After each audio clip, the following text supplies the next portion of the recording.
Ons is besig om te leer tel in isiXhosa.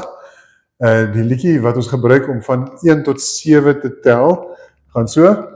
Inye, zimbini, zintatu, zine, zintlanu, zintandatu, zisixhenxe. Die getal 1 begin met 'n I. En I is gewoonlik 'n aanduiding dat ons werk met 'n enkelvoud. So 'n manier om dit te onthou is, as ons die kolletjie wegvat, dan lyk dit mos soos 'n 1. Die Z van meervoude, laat my dink aan zoom, 'n by maak zoom. En bye hou nie daarvan om op hulle eie te wees nie, hulle wil so klomp bye saam wees, so is meervoud. Nee goed, die nye, die woordjie inye, sê ons so, inye, ander woord wat die nye klank in het, is die woord nya, na, en die woord nya, ma. Ons sny hom so af in lettergrepe, nya, na, dit beteken iemand se seun, en nya, dis vleis. So hierdie, die nye klank is een klank wat deur 2 letters voorgestel word. So nye. Amper soos nye, of soos in Spaans, die woord vir meneer is señor. Dis hy. Dan, zimbini, kan ons so onthou, jy 2 bene, so zimbini, en baie belangrik, zim, lewe net een dag. Inye, zimbini, en dan zim dood, dan moet ek nooit weer vir zim sê nie, sy neefie gaan oorvat, sy neefie wat so bietjie soos hy lyk, zin, so dan gaan ons nou 4 kere vir zin sê, zin lewe net 4 dae, dan gaan hy ook dood, maar arme zim net een dag, so daar is sy graf, daar is zim, so plat, soos wat ons vol grond en sand en kippe gegooi het, bo op die graf, so hy is nou plat, hy is dood. So ons sê zim net by zimbini en nooit weer nie, al tel ons tot by 50 miljoen. Dan het sy neefie zin nou oorgevat by zintatu, dit beteken 3, en dit laat my dink aan die woord tattoos, so ek sien oom op die strand, met sy swembroek aan, en 3 ledemate is vol tattoos, die ander ledemaat niks op nie, 2 arms, 1 been vol tattoos, zintatu. Hierdie by zintatu en weer by zintandatu, beteken as 'n luggetjie by. As jy jou hand voor die mond sit en jy sê dan voel jy die lug. So dit is ons luggetjie, ons noem dit aspirering. Gaan ons skryf met 'n in isiXhosa. Ons sit hom hier onder ook weer, en in die woord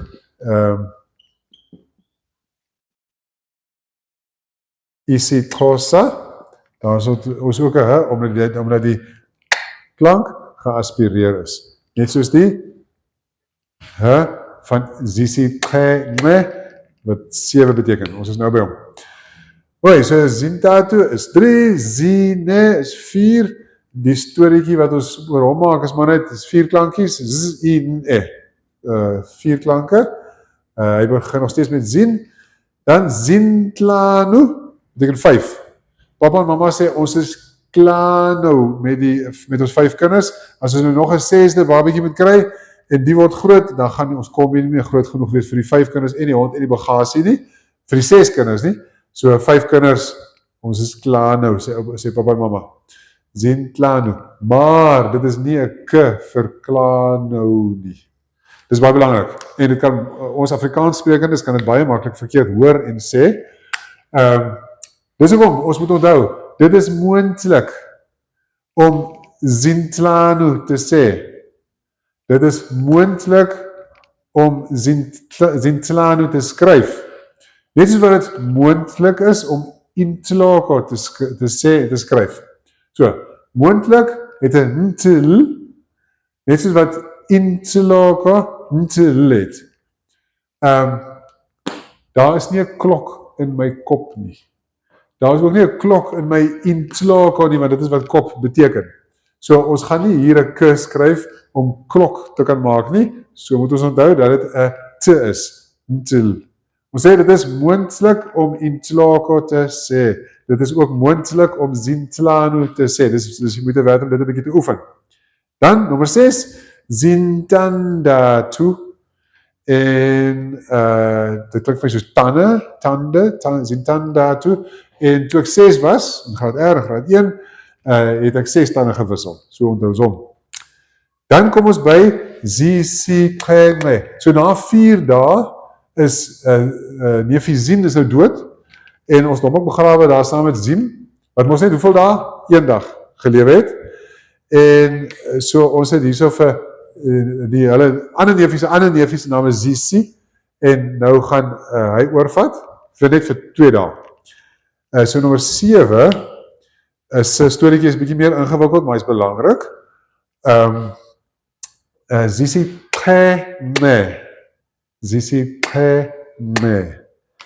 Sy storieetjie gaan so. Beteken 7. Nou 7 het bietjie onfiks geraak en nou wil hy weer fiks word, maar eers moet hy bietjie werk aan sy balans. So hy gaan staan op sy puntjie van die 7 en hy probeer nou sy balans kry. Maar as jy reg onthou van 'n ander video af, as ek 'n k sê, wys ek daai kant toe, die karre in Kerkstraat waar die kinders kom oplaai. Dan wys ons daai kant toe. Die kant toe wys ons vir green grass in the garden. Wat in graad 1 en graad 2 is daar aan hierdie kant van die skool is daar mooi tuintjies met groen gras. So ons het hom so geleer, karre in Kerkstraat, green grass in the garden, en aan hierdie kant is die vensters wat julle nou kan sien nie, en die vir vensters. So, as ek saam met 'n klapklank, dit is nou die en die, dit is vir 'n ander video, as ek saam met een van hulle 'n k hoor, in hierdie geval, Zisiqene. Ek het nie gesê Zisiqene nie, dan sê ek daai kant gewys het. Ek het ook nie gesê Zisiqene nie, maar dan sou ek daai kant gewys het vir die eerste ene. Ek hoor 'n k, maar dit is 'n spesiale k. Dit is soos die silent k in die Engelse woord nie.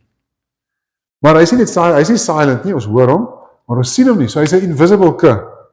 So ons gaan hom hierso sommer so skryf, wat is hy? Hy is 'n invisible k, maar ons gaan weer uitvee, want hy word nie geskryf nie. So Zisiqene. As ek vir Zisiqene sê, gaan ek vir die k gaan ek daai kant toe wys, vir 'n k, saam met die eerste k en met die ne, hoor ek 'n vir venster. So, die sewetjie, hy is besig met sy balanseer oefeninge. So, nou val hy die kant toe, Zisiqene, en dan val hy weer daai kant toe, ne. En dan staan hy weer regop, dan balanseer hy so 'n stukkie, en dan Zisiqene, val hy daai kant toe, ne, daai kant toe. Nou ja, die lang storie is om te onthou dat Zisiqene 7 beteken. Nee goed, so en dan die spelling, ek moet dit met julle deel, die X lyk vir ons soos 'n perdjie, daar is die manare, daar is die stert, daar is die hoewe, dis 'n X, want vir 'n perdjie maak ons so, as ons wil jy moet vinniger gaan of gaan loop of wat ook al. So, daar is ons X, wat is van Zisiqene en isiXhosa. So, ons gaan die invisible k, gaan ons uitvee, daar is hy. En dis dit, ons sing gou weer die liedjie. Inye, zimbini, zintatu, zine, zintlanu, zintandatu, Zisiqene.